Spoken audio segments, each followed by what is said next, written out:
여러분 안녕하십니까? 1월 20일 수요일 뉴스투데이입니다.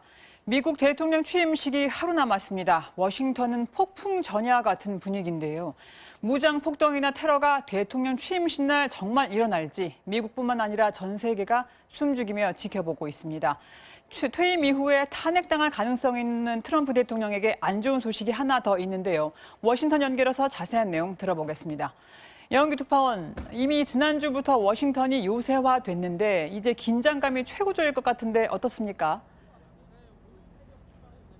네, 현재 워싱턴은 미 전역에서 모인 주 방위군 2만 5천 명이 배치된 상태입니다. 제 뒤로도 군인들의 모습이 보이실 텐데요. 취임식을 하루 앞둔 오늘 주 방위군이 중심과 도로 곳곳에 이전보다 훨씬 촘촘하게 배치된 모습을 볼 수 있습니다. 워싱턴과 버지니아를 연결하는 다리 4곳도 오늘부터 폐쇄됐습니다. 워싱턴에 배치된 주 방위군 가운데 2명이 우익 민병대 단체와 관련이 있는 것으로 드러나서 취임식 임무에서 배제됐다고 로이터 통신이 군 당국자를 인용해 보도했습니다. 다만 군 당국자는 이들 2명과 관련해 바이든 당선인에 대한 위협은 없었다고 전했습니다.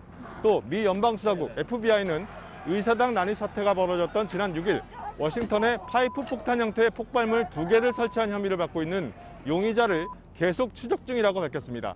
사법당국 관계자는 FBI는 이 용의자가 취임식 당일에 비슷한 공격을 계획하고 있는 것으로 보고 있으며 그를 잡는 것이 최우선 과제라고 말했습니다.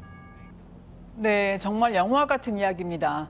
좋게 말해서 작은 취임식이지 코로나의 친트럼프 시위대에 축제는커녕 어느 때보다 우울한 취임식이 될 것 같은데 취임식은 어떻게 진행되나요?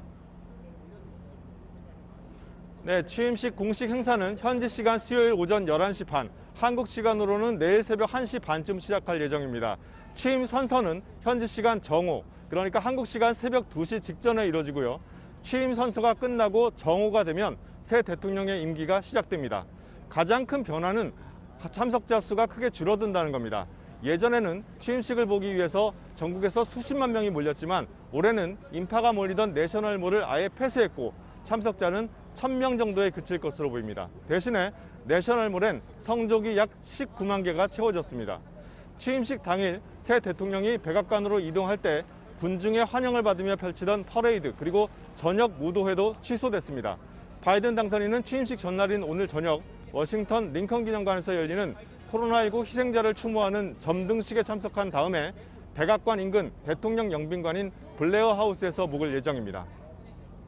네, 그런데 트럼프 대통령 탄핵 절차가 아직 끝난 게 아니잖아요. 탄핵안이 상원으로 넘어간 상태인데 공화당의 상원 원내대표가 등을 돌린 것 같더라고요. 트럼프가 의사당 난입 시위대를 도발했다는 입장을 밝혔죠.